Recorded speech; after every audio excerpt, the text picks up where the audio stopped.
Olá, estamos dando início a mais um Silvestre Cast, o podcast do Hospital Adventista Silvestre, que fica aqui no Cosme Velho, que tem como vizinho o Cristo Redentor. Se você ainda não conhece essa unidade, eu te convido a vir aqui sem estar doente, tá? Só para um passeio, para tirar uma foto, você vai gostar.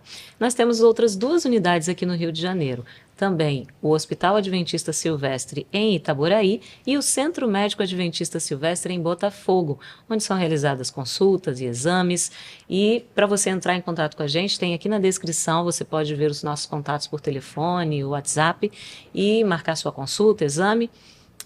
E para conversar hoje um pouquinho nesse episódio que a gente vai falar sobre um problema que talvez seja algo que você já tenha tentado parar e não tenha conseguido.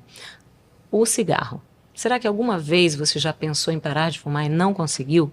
Você sabe que para parar de fumar exige muito esforço, muita determinação e não é fácil. A gente sabe que não é fácil. Mas para conversar um pouquinho sobre isso, a gente convidou aqui duas pessoas que já trabalham aqui com a gente no Hospital Adventista Silvestre e também no Centro Médico Adventista Silvestre, que é o Dr. Leonardo. Bem-vindo, Dr. Leonardo. Pode se apresentar, dizer qual é a sua especialidade, há quanto tempo que você trabalha aqui? Eu que agradeço pelo convite. Sou Leonardo Ribeiro, cirurgião de tórax e endoscopista respiratório aqui da unidade da Rede Silvestre. Trabalho com doenças respiratórias desde 2006. Entrei para a Rede Adventista em 2012, no Hospital Adventista de Manaus, quando fui convidado a compor o hospital lá. Uhum. Aí lá era responsável pelo serviço de doenças respiratórias e desde 2016 aqui no Hospital Silvestre, aqui no Rio de Janeiro. Ok. Bom, para compor aqui com a gente também nós temos o pastor e psicólogo Wallace Costa. Bem-vindo, pastor. Não vou conseguir não te chamar de pastor, vai ser difícil. Tudo bem? Oi, eu sou Wallace Costa, eu sou pastor, capelão ali no Centro Médico. É uma alegria trabalhar ali com todas as pessoas e com os nossos pacientes. E hoje a gente vai falar um pouquinho sobre essa questão do tabagismo. Como psicólogo também é uma questão assim de fato que precisa ser bastante falada a respeito para que a gente possa gerar cada vez mais saúde para todo mundo. E um conhecimento, né? Sim, com Porque certeza. eu acredito que a maioria das pessoas sabe que fumar é prejudicial para a saúde, né? Eu acho que fuma com essa consciência, mas o difícil é parar, né? Sim. Eu acho que não é tão simples assim.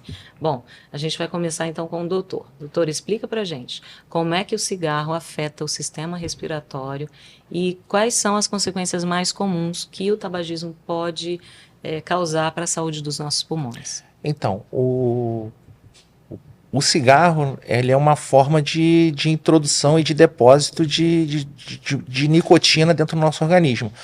E ele faz isso através da combustão do fumo, né? Aí nessa combustão você produz uma série de substâncias, pelo menos 3.000 substâncias, até substâncias radioativas você tem documentado na fumaça do cigarro. E essas substâncias acabam entrando no sistema respiratório, no organismo, né, na mucosa da boca e no sistema respiratório. No sistema respiratório, ele vai atuar tanto nas mucosas da traqueia, da laringe, como também nos alvéolos. Então, a primeira coisa que ele vai fazer é uma inflamação, é uma irritação naquelas células daquela região.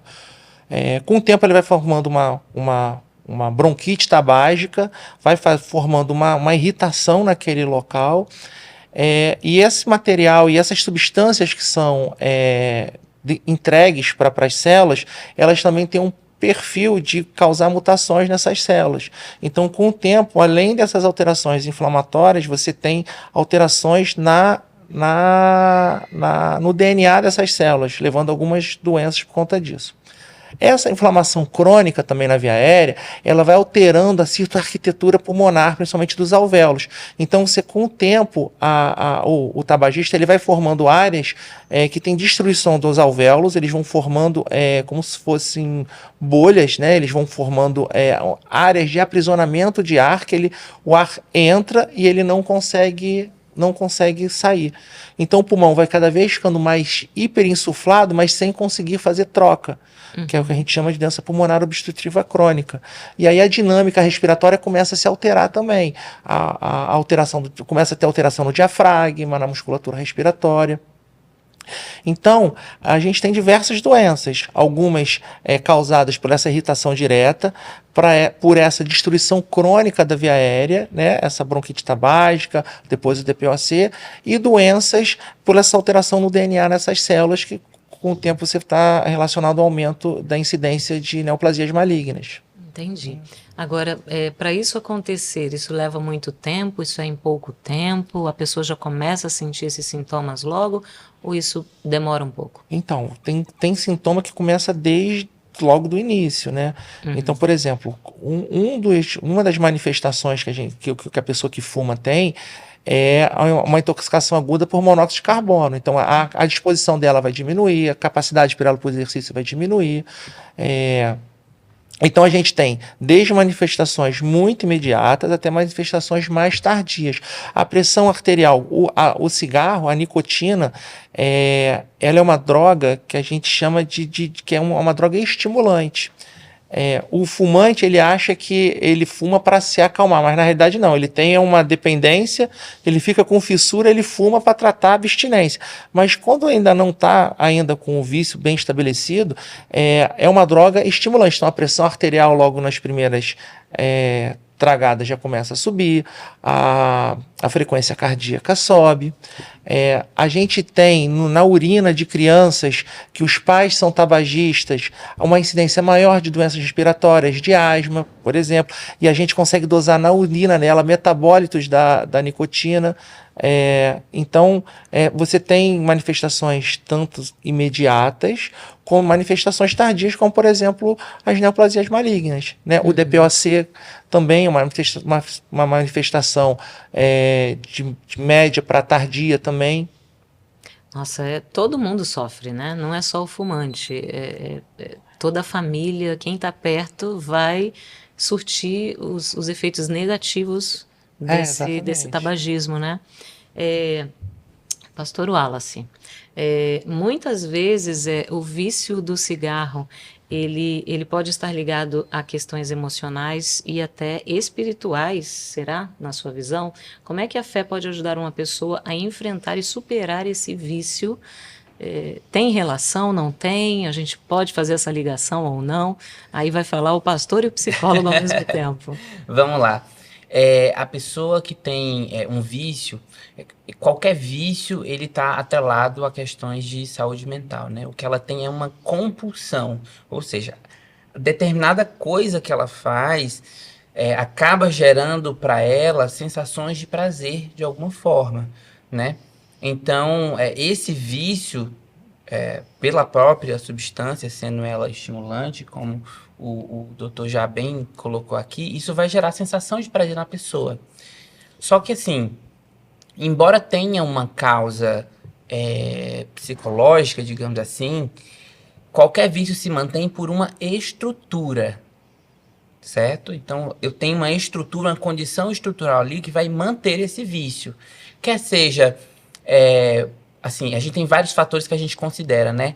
O ambiente familiar, o próprio ambiente de trabalho onde essa pessoa vive e também uma série de outras questões, impactando com certeza aí nas questões da vida dessa pessoa e nas consequências a gente pode colocar de fato algumas questões relacionadas à religiosidade, à espiritualidade dessa pessoa.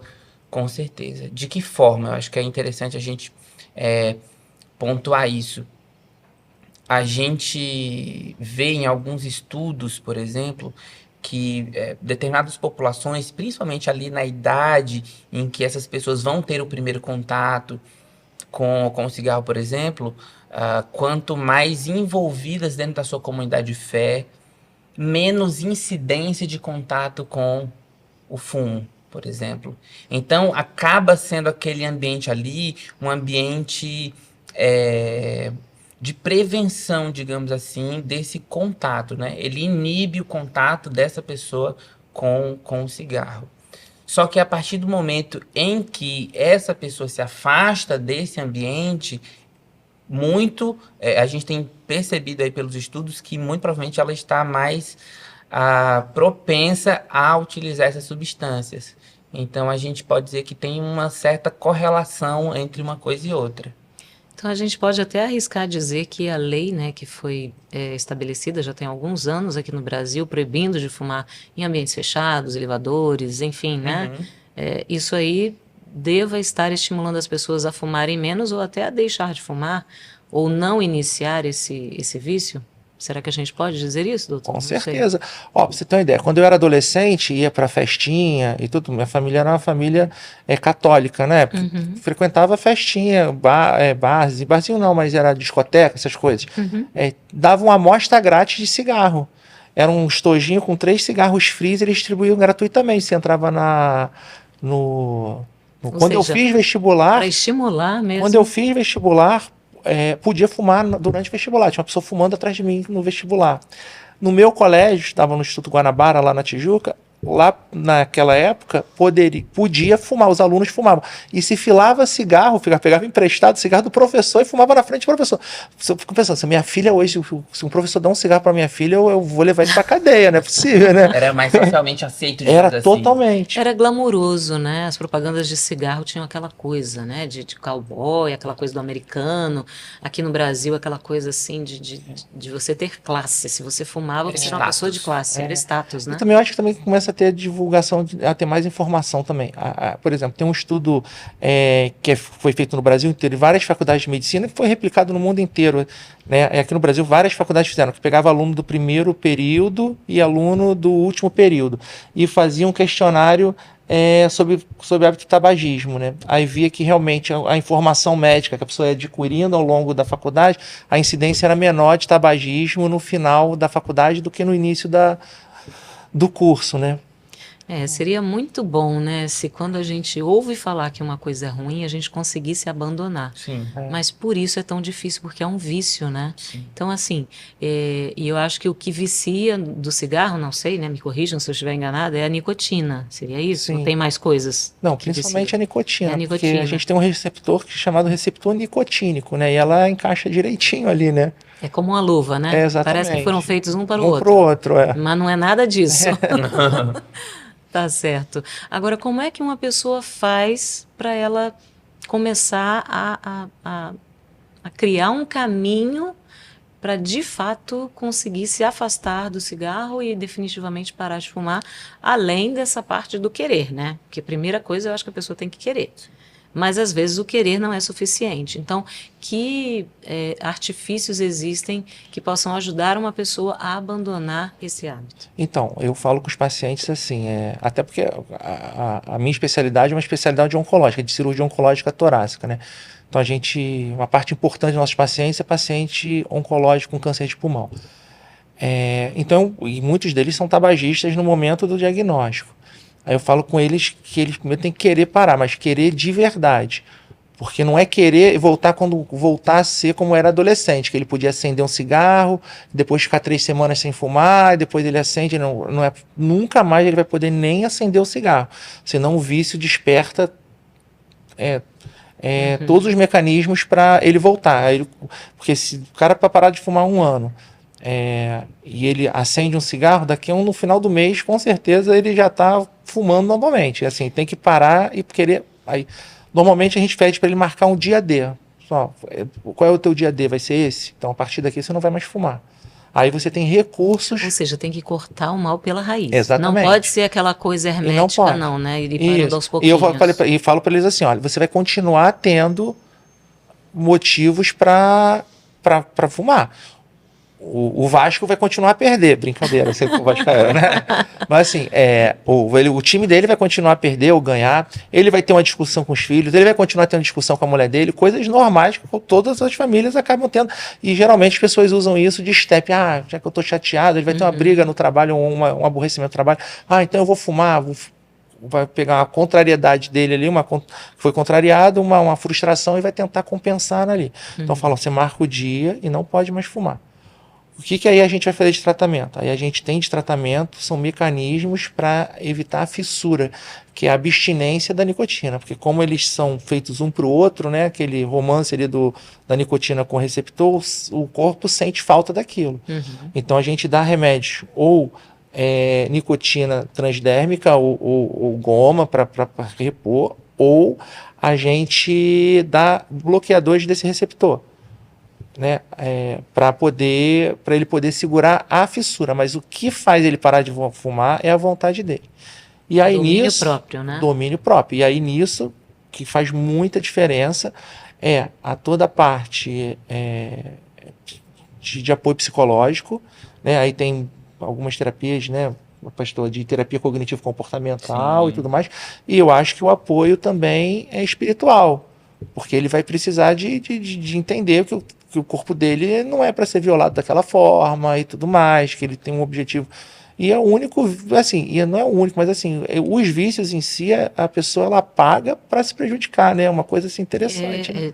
É até uma coisa assim contraditória, né? Você gasta um dinheiro para fazer mal para você mesmo e não consegue abandonar isso.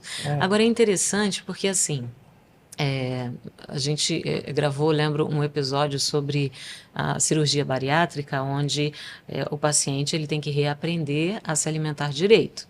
Sim. E aí o que acontece? Às vezes o vício pelo alimento, o paciente ele para com esse vício no alimento, mas aí ele começa com um outro vício para compensar o alimento que ele está comendo. E eu imagino que isso aconteça com o cigarro também. E aí, como é que lida com isso? Como é que a psicologia entra nessa hora? Vamos lá. Primeiro ele tem que entender qual é a razão deste vício, né? Ele precisa investigar isso. Como é que ele vai fazer?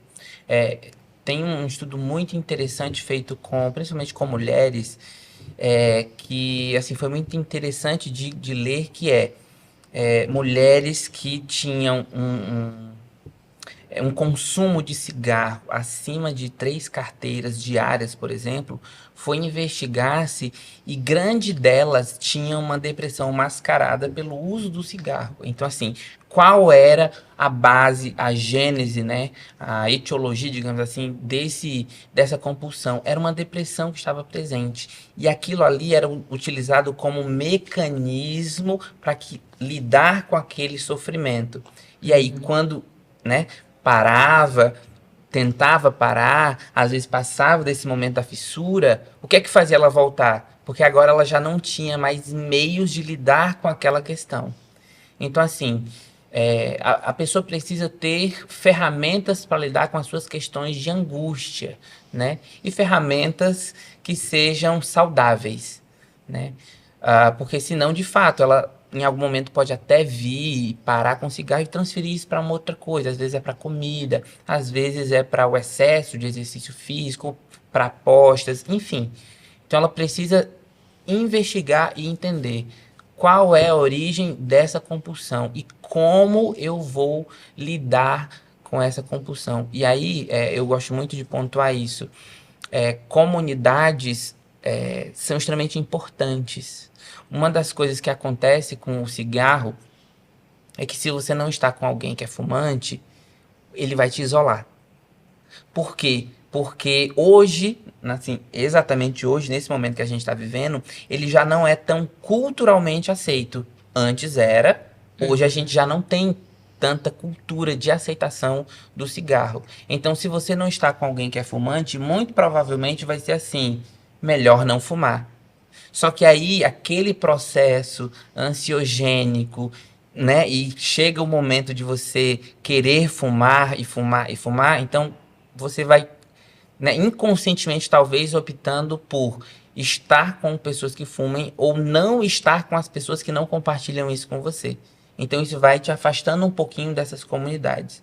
No inverso, quando você está tentando parar com isso, ter uma comunidade ali, né, que te fortaleça, que te impulsione, que te ajude a lidar com essas questões, vai ser extremamente benéfico. Extremamente benéfico. Vai ajudar, né? Com certeza.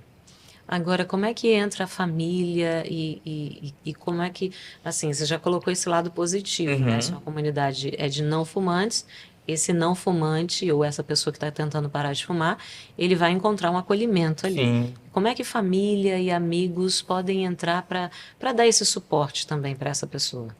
vamos lá. Na minha experiência cuidando de pessoas com vício, a gente percebe que o vício ele se sustenta por questões familiares. Qualquer tipo de vício que seja, ele tem uma origem na família. Ou seja, são aqueles Sim, que facilitam de alguma de forma. alguma forma aquela estrutura familiar não é saudável o suficiente para ajudar aquela pessoa a lidar com suas questões. Portanto, ela encontra escape de uma outra forma, certo? Então, quando a gente está tratando um vício, não é somente aquela pessoa, é a família que tem que entrar em jogo. Qualquer vício. Qualquer vício. Por exemplo, né, se a gente requer muita força de vontade de alguém que está tentando parar de fumar e tem em casa uma outra pessoa que fume. Porque ali ela está em contato constante com o objeto do seu vício. Então, assim, se é preciso que ela pare, então todos deveriam criar condições para que ela fizesse isso. Né? Então a família é extremamente importante no apoio, na manutenção dessa vida saudável, né? Em cessar esse vício, em ajudar a pessoa a cessar esse vício, em criar condições de um ambiente que sejam saudáveis. Né? Amigos, a mesma coisa. É, uma, Cuidando de grupos de pessoas que lidavam com questões de vício, a gente sempre dizia assim: você não quer voltar ao vício, então não volte a frequentar os mesmos lugares onde isso era benéfico para você. Nem sempre é possível por N questões, mas é preciso ter muito cuidado em estar nesses ambientes onde vai ser extremamente fácil ter acesso àquela questão do vício. É importante, né? Tem aquela frase que diz assim, que se você quer resultados diferentes, você tem que fazer coisas diferentes. Não adianta fazer a mesma coisa querendo os Exatamente. resultados diferentes. É uma mudança comportamental e também psicológica, mental, né? É interessante porque, assim, eu sempre trago de volta para esse assunto da alimentação, porque quando uma pessoa está num processo de emagrecimento, por exemplo, e você tem, sei lá, 4, 5 pessoas dentro de uma casa, se uma pessoa só está lutando para emagrecer e os outros 4 estão comendo tudo que não deve na frente dessa pessoa, por mais que ela tenha muita força de vontade, só se ela for, assim, extremamente guerreira, tem um domínio próprio, assim, uau, né? Lá em cima, ela vai conseguir. Do contrário, ela vai cair. Quando não oferece, né? Exatamente, Já ainda perdeu falar, tanto, só um pouquinho, já dia do perdeu lixo. 5 quilos, agora exatamente. Pô, come aqui, eu pedi essa pizza aqui. Vai... Poxa, mas eu que fiz. Você não vai provar um pedacinho, fui eu que assim fiz, mesmo. né? Ainda entra uma chantagem emocional e tal. Doído isso, né? É doloroso. Mas sabe uma coisa que o pastor comentou aqui que eu tenho pensado? É o seguinte, que o cigarro, o cigarro tradicional, a gente está cada vez tendo mais, você tem menos aceitação social. Sim. Só que o que eu estou vendo muito com população jovem, principalmente de aluno e tudo mais, assim, é o cigarro eletrônico. Isso aí realmente está me preocupando, porque faz tão mal quanto, né? Esses vapers, a única diferença é que não é com combustão, mas vaporização da nicotina, com uma série de outras substâncias ali, né? E tem uma série Se de outras pudesse classificar aí, o que é pior? Ou os dois são Os tão dois ruins são quanto? tão ruins quanto. Inclusive o cigarro eletrônico tem algumas doenças específicas do cigarro eletrônico, né? Que está dando em jovem, doença que você vê em gente idosa e em gente bem novinha. E por que será que isso está aumentando com essa frequência toda? Ou seja, eu vou perguntar porque eu realmente desconheço. A lei que proíbe do cigarro normal, ela também proíbe do cigarro eletrônico ou não? Proíbe. E outra coisa, cigarro eletrônico é até proibido comercializar no Brasil, é diferente do outro. Né? Então, assim, é muito pior, mas vem contrabando, essas Não coisas. deixa de ser acessível, né? Mas não deixa de ser É como a acessível. questão das drogas, né? Elas são proibidas, mas estão por aí. Eles venderam a ideia no início que era fazer menos mal e tudo mais, porque não tinha o alcatrão lá porque era só vaporização de nicotina com outras coisas. Mas tem uma série de aromatizantes que fazem muito mal, tem uma série de contaminação bacteriana, de fúngica, faz tão mal quanto o cigarro e talvez até pior, né? E a gente está falando de uma população que é extremamente vulnerável, né? É uma população, né, jovens, adolescentes, mas é uma construção de identidade. A gente está falando de construção de identidade. Então, ali naquele momento em que experimentar é bacana, porque o outro tá, né, o outro ofereceu, o outro tá ali, a gente tá na galera. E aí de fato, extremamente vulnerável para essas questões e talvez esse jovem não consiga dimensionar as consequências disso para o seu futuro, né? Ele está enxergando agora, ele está enxergando o momento. Mas quais são as consequências disso a longo prazo? Como isso afeta a minha saúde, o meu estilo de vida, a minha, o meu bem-estar, né? Então, não é possível dimensionar isso. Então, de fato, é uma população extremamente vulnerável para essas questões. E assim, a gente sabe que existem benefícios, né, quando uma pessoa finalmente toma essa decisão e consegue parar de fumar. Agora, o que a gente pode citar assim, de benefícios, tanto a curto quanto a longo prazo? E tem algum processo de desintoxicação que vai acontecendo no organismo ao longo desse tempo, quando uma pessoa para de fumar? Então, o que acontece quando uma pessoa para de fumar? Quais são as primeiras características que a gente pode mensurar? A primeira coisa você vai ter, para com a estimulação desses receptores nicotínicos, e você começa a ter normalização de frequência cardíaca e frequência e pressão arterial. Posteriormente, você vem reduzindo gradativamente a intoxicação crônica por monóxido de carbono, que ele se liga à hemoglobina de forma praticamente irreversível, o monóxido de carbono, né? Então, a capacidade com o tempo, com uma semana, a redução de monóxido de carbono fica pela metade, né, na intoxicação. Então, a capacidade respiratória dessa pessoa para atividade física e tudo mais começa a melhorar gradativamente. Depois, com o tempo, questões de riscos cardiovasculares. Você já começa a ter uma redução progressiva no risco cardiovascular de doença. Uma série de doenças que o tabagismo também desenvolve, relacionado a placas de ateroma, que pode causar infarto, obstrução de artéria e tudo mais. Então, você vai reduzindo progressivamente. E, por fim, você volta a ter a mesma incidência que a população normal, mas isso aí com 20 anos de interrupção do tabagismo. Só com 20 anos você tem a mesma incidência, se não teve nenhuma doença neoplásica nesse período, da população normal naquela faixa etária. Ou seja, vai levar 20 anos para o seu corpo eliminar desintoxicar, tudo aquilo exatamente. que foi colocado. Independente de quanto tempo essa pessoa fumou. Independente de quanto tempo a pessoa fumou. Vai levar 20 anos para o corpo ficar limpinho de novo. Uau, muito tempo, né? Muita coisa. Pastor, o que a gente encontra, agora o lado pastor, tá? O que a gente encontra aí de ensinamentos ou passagens da Bíblia que podem, de repente, ser inspiradoras para quem quer iniciar essa mudança desse estilo de vida e abandonar esses vícios, né? A Bíblia orienta a gente de alguma forma, dá dicas para a gente sobre isso? Eu acho muito interessante, a gente pode encontrar ali muitas questões a respeito. A primeira delas é que o nosso corpo, ele é um templo, né? É a ideia de que este corpo é importante, né? O próprio Jesus, quando ele vai dizer assim, e eu gosto muito de ampliar isso, ame o próximo como a si mesmo, ele, nessa passagem, ele também está trazendo uma certa responsabilidade em eu cuidar de mim. Eu preciso cuidar de mim, e isso, quando extrapolado ao outro, faz diferença para o outro, mas começa comigo, né? Então, essa ideia de que o meu corpo é importante, portanto, eu cuido dele, né, para me manter saudável, para me manter ativo, para me manter bem, mas também porque este corpo, o modo como Deus se comunica comigo, né, ter a mente clara para isso, é muito interessante. E a Bíblia ela vai trazer para a gente assim, inúmeras passagens ajudando e motivando nesses momentos de dificuldade, ou então que a gente se sente desanimado, ou que a gente está procurando motivação para fazer alguma coisa, né?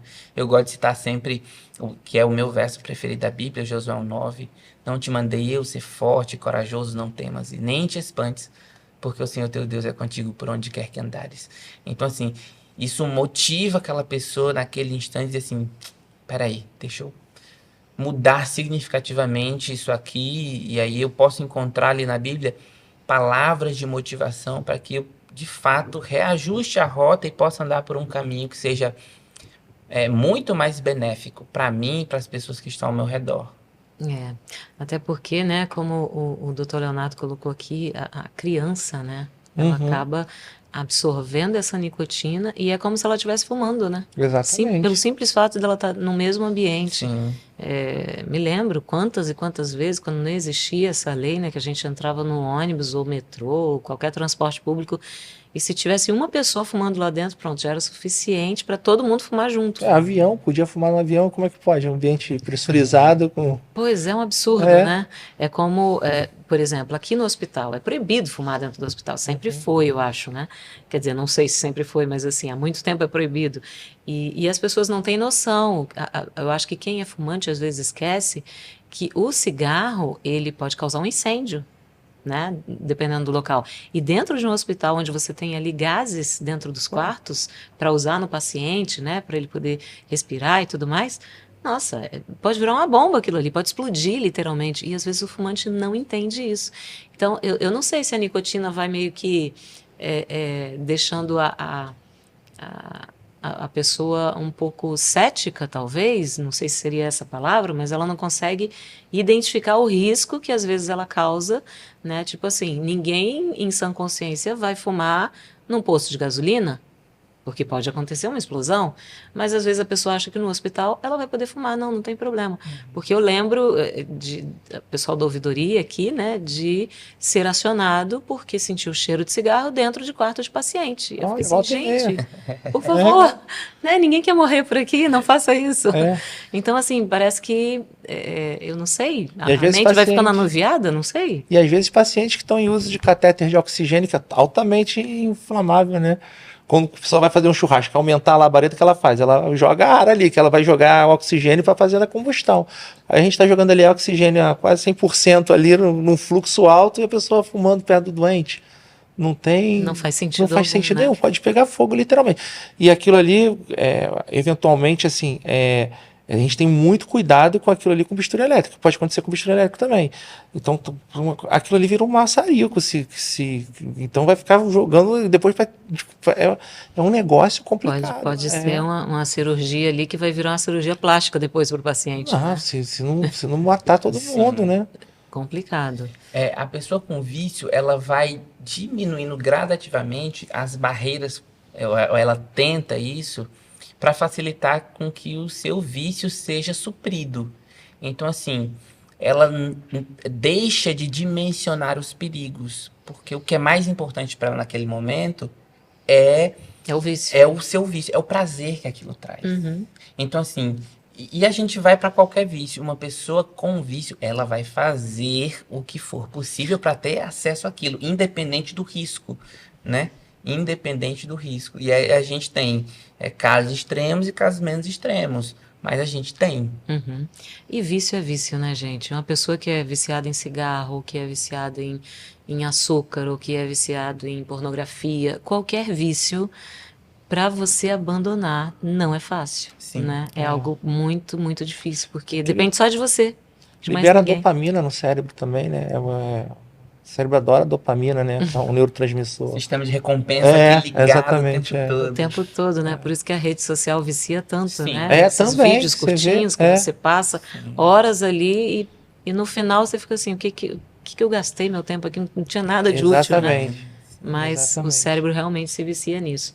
Bom, para aqueles que querem parar de fumar, mas têm dificuldade então para resistir os momentos de tentação ali, né? Que não conseguiu parar definitivamente.